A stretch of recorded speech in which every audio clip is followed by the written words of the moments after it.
غرباء غرباء غرباء غرباء. If you look at the Salah of Sayyidina Abu Bakr Siddiq, we are told a beautiful story from the time when Islam was still not practiced openly.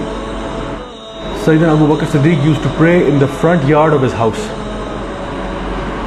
And such was his prayer that people, young and old, men and women, would gather around and just watch him pray. Just watch him pray. Hazrat Aisha radhiyallahu anha narrates that her father had a very soft heart and he wept every time he heard the word of Allah being recited. So imagine now the iman of this man, his iman on one side and the iman of the entire ummah on the other side. Every time he prays, he begins to weep because he is reciting the kalam of Allah. He is reading out the words of Allah subhanahu wa ta'ala, the words of the creator of the heavens and the earth. When he used to recite those words, he would naturally come to tears.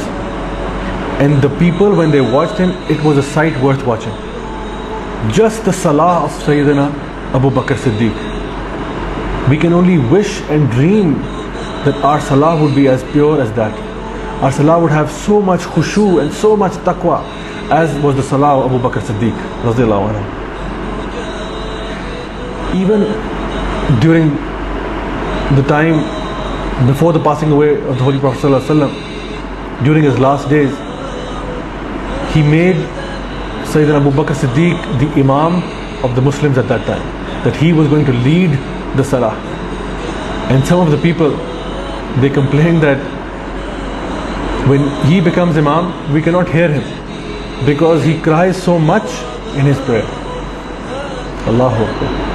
This was the Iman, this was the Taqwa, this was the Khushu of Abu Bakr Siddiq. He was a man who was in the habit of freeing slaves very frequently. Whenever he had the time, whenever he had the money, he would free slaves. And the interesting thing about him freeing slaves was that he would free the weak ones as opposed to the norm, which was freeing the strong ones.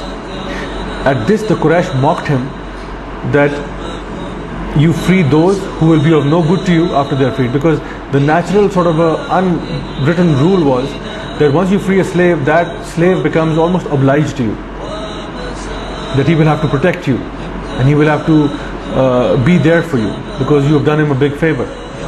And even the father of Sayyidina Abu Bakr Siddiq asked him that why do you do this? Why do you free the weakest ones, the weakest, like women and children and the weakest of men? Why do you free them and not big, strong, hefty men? And Sayyidina Abu Bakr Siddiq replied that I am doing this for the sake of Allah and not doing this for the sake of dunya. Which is again a very important message for us to understand.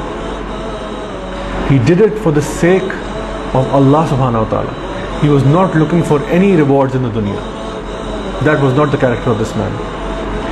Allah subhanahu wa ta'ala mentioned this quality in Surah Al-Layl, where he mentioned the word Al-Atqa, which is again one of the titles of Sayyidina Abu Bakr Siddiq. He was known as Atiq, one who has the fear of Allah, the consciousness of Allah, and he does things for the sake of Allah subhanahu wa ta'ala. Allah subhanahu wa ta'ala mentions in Surah Al-Layl chapter 92 verses 17 to 21. وسيجنبها الأتقى الذي يؤتي ماله يتزكى وما لأحد عنده من نعمة تجزى إلا ابتغاء وجه ربه الأعلى ولسوف يرضى. And Al-Atqa, meaning the Muttaqun, will be far removed from it, meaning hell, he who spends his wealth for increase in self-purification, and he who has in mind no favor from anyone, except to seek the countenance of his Lord, the Most High. He surely will be pleased. So this is again one of the glad tidings that was given to Sayyidina Abu Bakr Siddiq in the Holy Qur'an about his good characteristics. One of the women that he freed Her name was Zanira, and she accepted Islam. And upon accepting Islam, she lost her eyesight. And the people, the Quraysh at that time began to mock her and say that Lat and Uzza, their two gods, they had cursed her.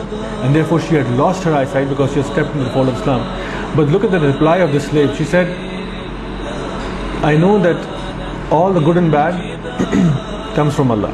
If He has taken something, He will also give me in return for it something better.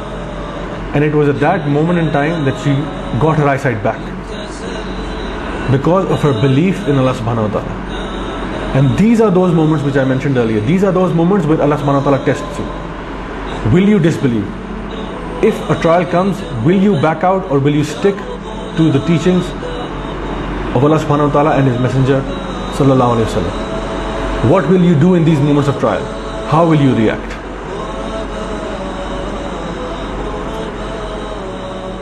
Again, one of the other vital points that came in the life of Sayyidina Abu Bakr Siddiq was the hijrah from Makkah to Medina. And the Holy Prophet ﷺ came one afternoon to his house, and he gave him the news that we have been commanded and given the permission to make hijrah to Medina.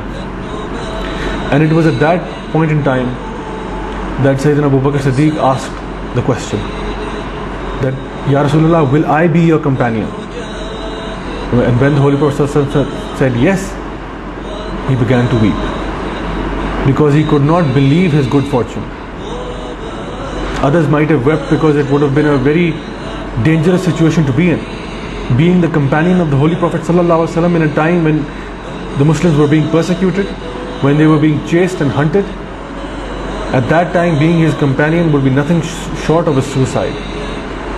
But Sayyidina Abu Bakr was so happy that he had been chosen to be the companion of the Holy Prophet ﷺ. Why? Because at least for 11 days he would be in the exclusive company of the Holy Prophet ﷺ. What a time to learn, what a time to get an education directly from the source. That is why he was extremely happy, so happy that he began to weep. And he was one who had already prepared for this journey. He had already prepared 2 camels for this journey. He knew that someday they would have to migrate. So he had already prepared 2 camels for it, and he had already been feeding them the best feed that would be good for them in making them stronger for this journey. So he was one who was already anticipating it, and he was completely ready for the command to come so that he can be prepared and be again the first amongst the Muslims who was ready for this journey.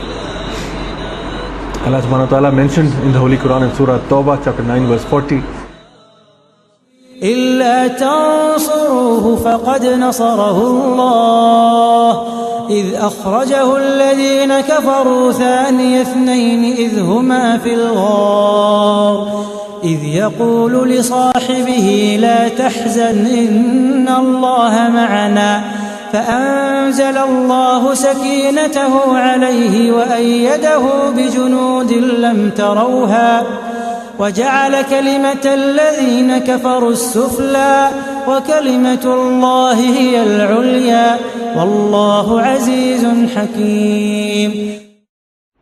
If you help him, that is Muhammad sallallahu alaihi wasallam, not, it does not matter, for Allah did indeed help him when the disbelievers drove him out, the second of the two, meaning the Prophet sallallahu alaihi wasallam and Sayyidina Abu Bakr Siddiq, the second of the two, when they were in the cave. And he sallallahu alaihi wasallam said to his companion, said to his sahib Abu Bakr Siddiq radhiyallahu anhu, be not sad or afraid, surely Allah is with us.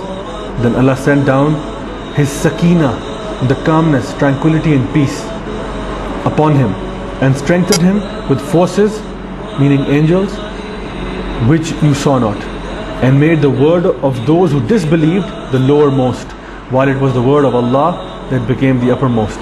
And Allah is Almighty, All-Wise. So you see, this again is an honor that none of the companions has. An honor to be mentioned in the Holy Quran as the companion of the Holy Prophet sallallahu alaihi wasallam, the second of the two, the Sahib of the Holy Prophet sallallahu alaihi wasallam.